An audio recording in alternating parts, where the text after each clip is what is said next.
The Smart Cookie by Jory, John, and Pete Oswald. Greetings. I'm a cookie. I live in a bakery on a street corner near a river. Come on in. Welcome to our little community. It's a warm and supportive place to spend some time. Pretty fantastic, huh?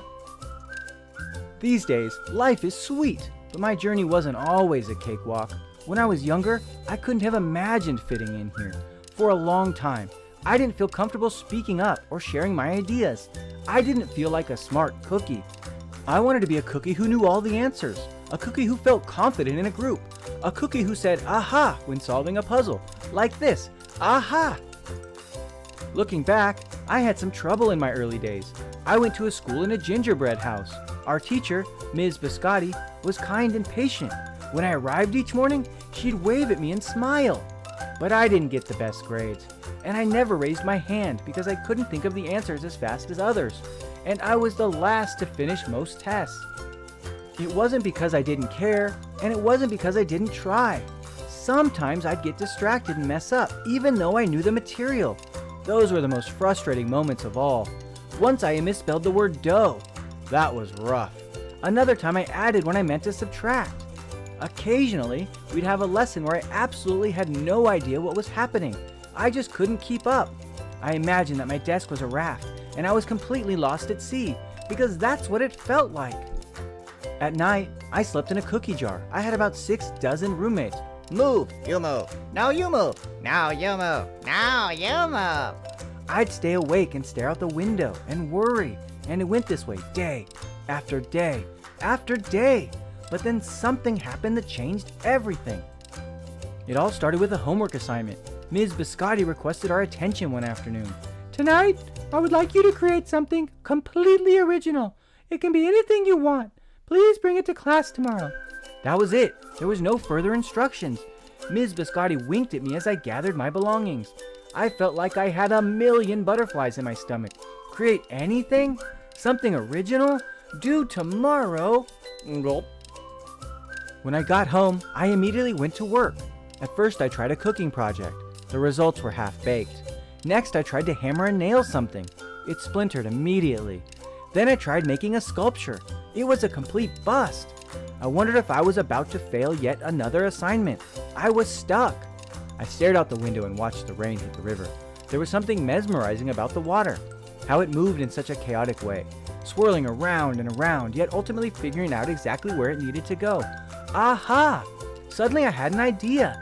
I decided to write something original, a poem. I came up with a title based on how I'd been feeling, My Crummy Days. After that, the rest of it seemed to fall into place. I wrote, and I wrote. I lost track of time. An hour went by in a flash. Aha! I said when I finished. I couldn't sleep that night, but it wasn't because I was worried. It was because I was excited. I felt like I'd really accomplished something. I felt smart. The following day, Ms. Biscotti asked for volunteers to share what we'd created. One kid showed off his original frosting art. Another kid revealed her sprinkle distribution machine. It was neat seeing how everyone was good at such different things. Finally, Ms. Biscotti turned to me. Would you like to share anything? She asked. I gulped. I thought I'd probably crumble under the pressure, but I made my way to the front of the classroom. I noticed my hands were shaking. My mouth went dry. This poem is called My Crummy Days, I said. My voice was cracking, and then I read it aloud. As I spoke, I noticed some kids nodding at certain lines. Other kids laughed at parts that were supposed to be funny. As I built towards the finale, I felt myself becoming more confident and animated. At the end, everybody clapped and cheered. I promise you this, I'll never, ever forget it. Ms. Biscotti was beaming. No one but you could have written that poem. It was completely original. Aha! I had done it. I'd created something and shared it with the world. Well, my world at least. The rest of the day was a blur. By recess, I was already planning my next poem. I would call it My Sweet Morning. Aha! I thought when I came up with the title. Later that afternoon, Ms. Biscotti handed me a note. It said that I should keep on writing no matter what. That meant so much to me. School was a bit different after that. I wasn't so scared to raise my hand or ask a question, or share my work. Sure, some things still don't come as easily for me as they do for others, but now I know that you can be smart in many different ways. You don't have to have the answers to every question or suddenly be great at everything all at once. You just need a chance to try all kinds of things to find out who you are and what you like. As for me, I learned that I can write and I can think up great ideas, and I found plenty of other things I'm good at too. I no longer feel lost at sea. It's more like floating down a river.